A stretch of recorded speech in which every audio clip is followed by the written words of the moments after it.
Sash. La ceinture, la ceinture, la ceinture, la ceinture.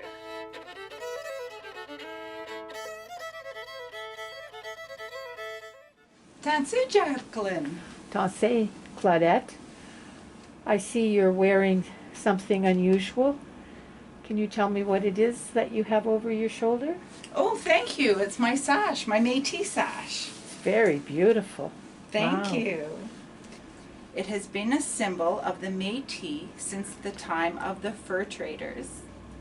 Today, sashes are worn as a symbol of pride and celebration, but during the fur trade, a sash was a daily accessory worn by the Métis. Men often wore their sashes folded in half and tied around the waist, creating a pocket for tobaccos, medicine, and fire starters. Wow, that's neat. The sash had many practical uses, often worn as a belt for tying a capote closed or used as a washcloth or towel. Do you know what a capote is? No, I don't. Actually, I have something similar. A capote would be a longer wool coat similar to this. Okay. Often a solid color in the beginning, and later on they would make it out of a Hudson Bay blanket. And so right.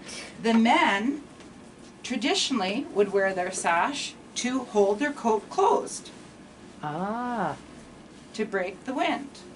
So this is a traditional way a voyageur would wear their sash. And they would always have their cap as well. So I'm ready for paddling those boats. sailing down the river, eh? Yeah. Capote. Capot. Capot. Capot. Voyageur. Tuque. Mr. Gaucho. Le coq. Mr. Gaucho. Le coq. Mr. Gaucho. Le coq. Mr. Gaucho. Le coq. Mr. Gaucho. Le coq.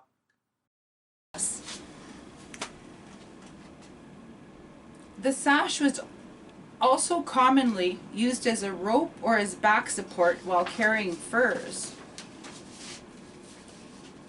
In addition to working as washcloths, saddle blankets, or tourniquets to bind up wounds, holding a hunting knife or a money bag, the fringes on the sash could even be pulled off and used as sewing thread while traveling, Jacqueline. Actually, my daddy used to darn his socks while on the trap line. Oh, that's See, neat. using the threads. Where did the sash originate from? Well, they say that the sash has been worn since the late 1700s. Traditionally, Métis sashes were handmade by finger weaving. Each sash could take upwards to 70 or 300 hours to complete, depending on the pattern and the experience of the weaver.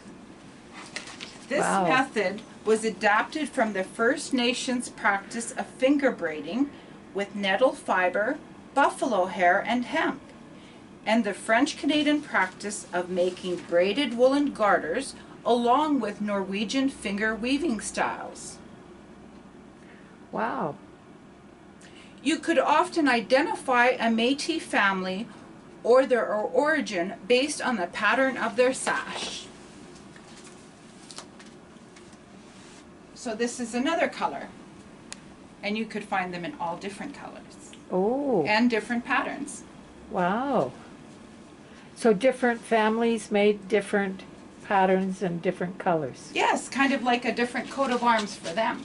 Wow. The most expensive sashes were made of thin wool strands dipped in wax.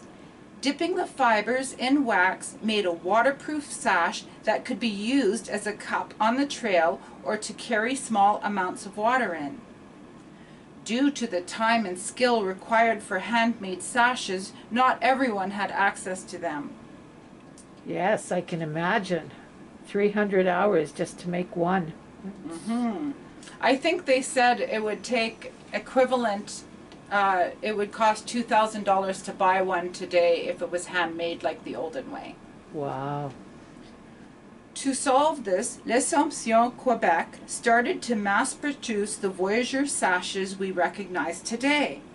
As early as 1800, they began making sashes on looms. This made sashes affordable and accessible to everyone. Sashes were then sold in varying quantities and price ranges. To the Red River Métis, arrowwood sashes were and are an important part of their history, identity, and attire. To French Canadians, the sash became an important symbol of their nationalism, identity, and resistance. See 1870 Red River Rebellion and 1885 Northwest Rebellion, as Louis Riel was often depicted wearing one. Riel's statue in downtown Winnipeg, for example, includes an arrowhead sash. These sashes are also a staple of our annual Louis Riel Day gathering. And do they still wear them today? Yes, today the sash is worn by all members of the Métis Nation as a symbol of nationhood and pride. Métis women occasionally wear it over the left shoulder, while others wear it the traditional way, around the waist and tied in the middle, and the fringes hanging down. The sash has been the most persistent element of traditional Métis dress, worn long after the capote and the Red River coat were replaced by European styles.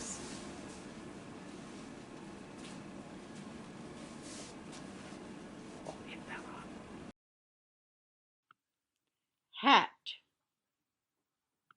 Les chapeaux, les chapeaux, les chapeaux.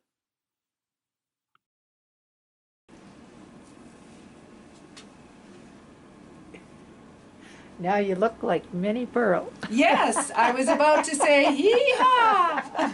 Howdy! So as you see, in modern day, we can wear it in all different styles as well.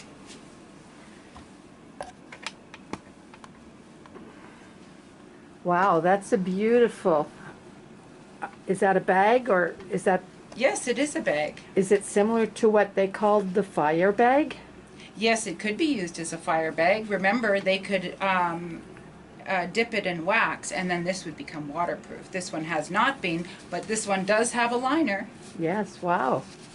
That's, Actually, this one likely is a waterproof liner, but in the olden days, they definitely would use wax. right. Wow, that is beautiful. And today we have hat bands, yes. and they make them for men. This is one for a child.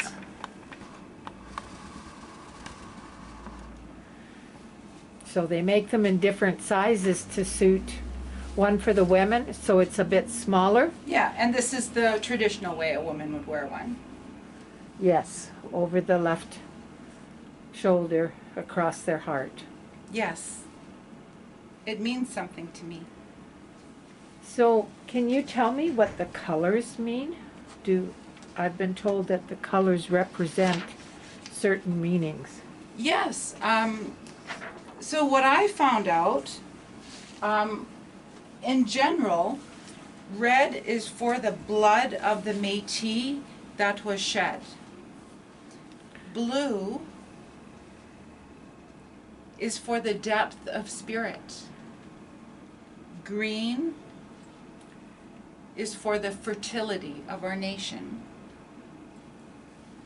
The white is our connection to God and our Creator. Black, and this actual one doesn't show black, but oftentimes black is on it, and black is for the dark period of the suppression and dispossession of the Métis people. Okay. And what's the yellow for? Yellow is for prosperity. Red. Les roches, les roches, les roches, les roches. Blue. Les bleus, les bleus, les bleus, les bleus. White. Les blancs, les blancs, les blancs. Yellow. Les jaunes, les jaunes, les jaunes. Green. Le vert, le vert, le vert, le vert. Black. Les noirs, les noirs, les noirs, les noirs. So I've heard that there's what they call the Order of the Sash. Could you tell me a little bit about the Order of the Sash, what it means, and Yes. In our more recent times, the Manitoba Métis Federation began a ceremony called the Order of the Sash and has been emulated by most Métis groups. A sash is presented as a thank you and to honor for outstanding cultural, political, and social contributions to the Métis Nation. So you see, presentation of a sash is considered a great honor and is worn with pride and esteem. I even found reference to our sash in this Métis priest's prayer. And he says, Métis people, God, have been wearing the sash proudly for years. When I look at it, I notice that it is composed of many interconnected threads, many strands, many patterns, many colors contribute to the overall design of the sash. Our Métis culture, God, is like the sash. The lives of the Métis have been woven together from a variety of cultures, traditions, and beliefs. For example, God, we are the descendants of the English, of the French, of the Indian Cree and the Ojibwe and the Scots, to name a few. We speak a variety of languages: English, Canadian French, Michif Cree, and Mashkogon. Look at the sash. It is a composite. It is a mixture. It is Métis. It is made of a variety of elements, like the lives of the Métis. Look at its patterns, its fabric, its colors. Nonetheless, these disparate elements form an integrated whole. Similarly, the different ethnic backgrounds and different languages to the Métis blend into one another to form a rich tapestry, like the lives and the culture of the Métis.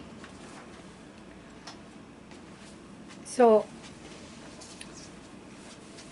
have you heard of sashing our warriors? Yes, actually, speaking of another color, they use pink in their sash.